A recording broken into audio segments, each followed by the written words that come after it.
Are you here to improve your investment strategies? Are you looking for that one article that could help you finalize that decision you were holding off? Well then, get ready to learn more and gain just that subtle extra knowledge to get an edge in the investment business. Because if you're new here, then you've come to the right place. Welcome to the Daily Fortune, a channel where we talk about all the latest news, updates, guides, and strategies related to investment. Of course, with that said, we're going to be discussing a lot about the Oracle of Omaha, Warren Buffett, The Big Short, Michael Burry, the money tree Cathie Woods, Tesla's very own CEO and eccentric billionaire Elon Musk, along with the rest of the big leagues to learn just a bit more from the professionals. And don't worry, of course we talk about crypto, and we also talk about the best stocks to invest in, along with many tips and tricks on how to handle your finances so you never lose. So before we talk about making money, remember to hit that like button, subscribe, and ring that notification bell as well to make sure you won't miss a single video. Now let's get started.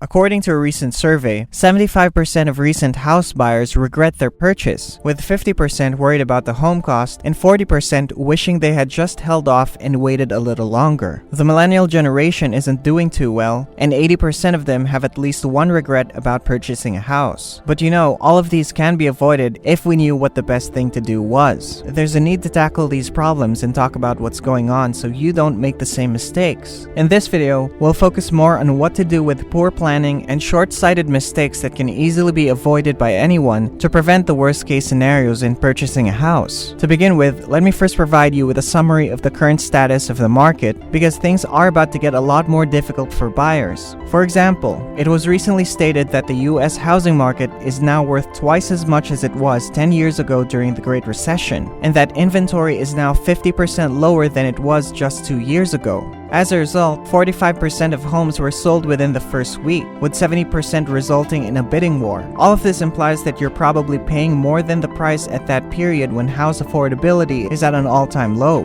Furthermore, we are in a strange circumstance where the Federal Reserve has raised its benchmark interest rates by 25 basis points, indicating that getting a mortgage today is likely to be much cheaper than later. Bank of America recently stated that while rising mortgage rates may put some buyers off, they will not be enough to prevent the housing market from reporting significant home price growth this year, with another 10% market rise anticipated in 2022. Despite the fact that some markets are beginning to drop, home purchase regrets are not one of them. So here's why and what you can do to prevent making the worst mistakes. First, according to Zillow, 40% of people regret purchasing their house because it requires too much maintenance, which I believe should be anticipated and planned for ahead of time, especially because millennials are 20% more likely to buy a fixer-upper.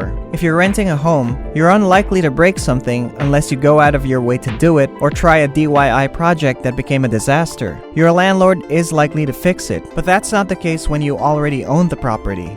When it comes to this, it's necessary to keep in mind that your real estate payment does not end with the mortgage. You're also liable for property taxes, insurance, regular maintenance, and the high probability that something will break soon after you buy. There have been many instances where the lights stop working, leakage on pipes, and any other damages that are unavoidable.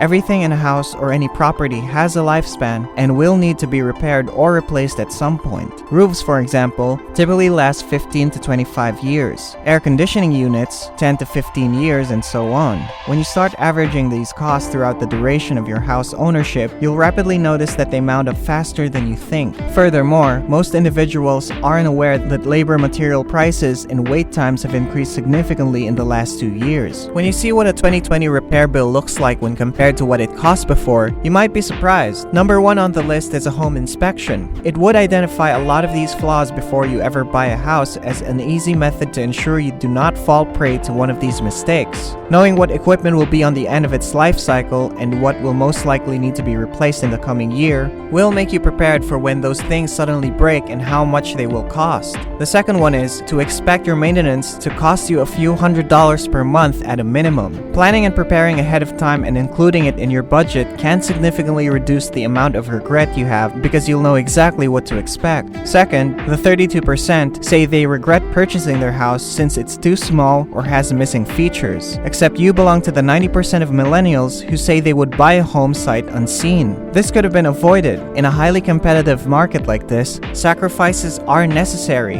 unless you have an infinite cash to build your perfect dream home in a perfect area without noisy neighbors. In life, you won't get everything you've ever wanted. However, in this situation, 39% stated the location increased their commuting time, and 25% said they purchased in a terrible neighborhood. They put the blame on the competitive property market and people's willingness to make compromises just to get a house. Yet this is clearly causing disappointment and regrets. It's normal to underestimate the amount of room you'll require in a home, as life does go on and things do change. However, the reality is that the house you buy today is unlikely to be the house you live in for the next 15 to 20 years. And on average, you'll be relocating again in 13 years, if not sooner, according to the study. From this viewpoint, any setbacks are simply temporary, and there's nothing that says you can't make changes in the future to discover a house that better suits your needs. I believe there's also the issue of hedonistic adaptation, in which you become so used to your new home after a few months, and what you thought was the correct size rapidly becomes too small.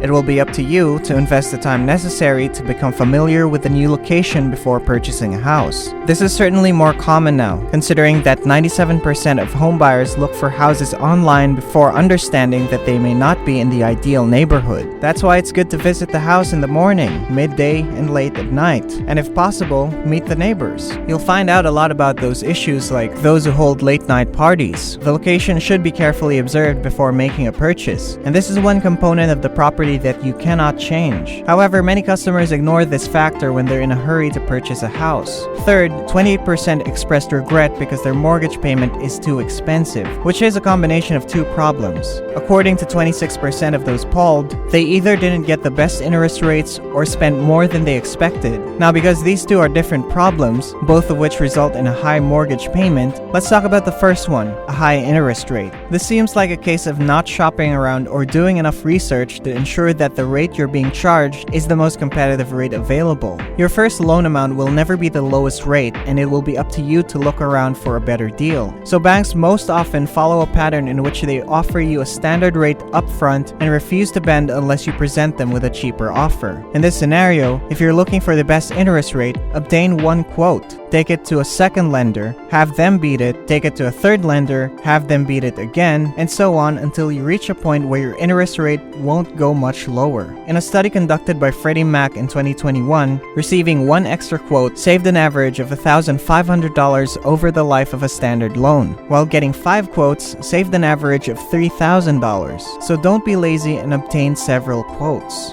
Second, it's understandable that in a market like this, it's difficult not to feel like you're overpaying for a property merely to have the opportunity to buy it. The easiest method to cope with this is to set a strict budget beforehand and only pay up to the point where you're willing to walk away from the agreement if it exceeds that amount. This will keep consumers from paying more because they didn't want to lose it, only to realize afterwards that they paid more than they should have. Moreover, many purchasers are unaware that a mortgage is only part of their payment, and that if property taxes, insurance, maintenance, and repairs are factored in, the whole cost will be much greater. Consider that a mortgage payment on a $400,000 home will be $1,432 per month with a 25% down payment. But with property taxes, random county assessments, and insurance, expect to have to pay more like $1,982 per month, and it's easy to see how this amount tends to add up much faster than you would expect. Lastly, 24% were concerned that their home was a terrible investment.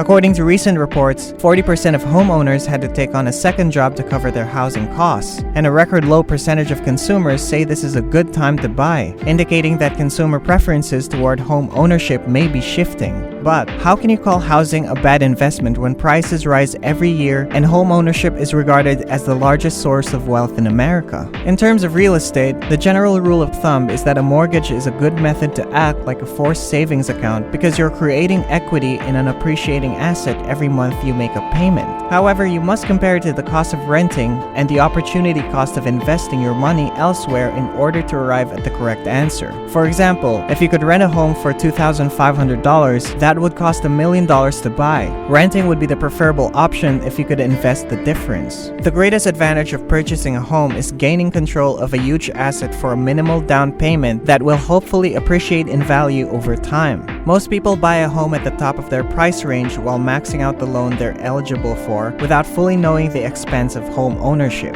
This results in overspending on a home that costs more than it appreciates, leading to a disastrous investment that happens faster. Though home equity is believed to be extremely safe, the chances of you losing money over the course of 30 years are almost non-existent as long as you make your mortgage payments. However, you're doing that at the cost of potentially higher profit margins, and that needs to be addressed.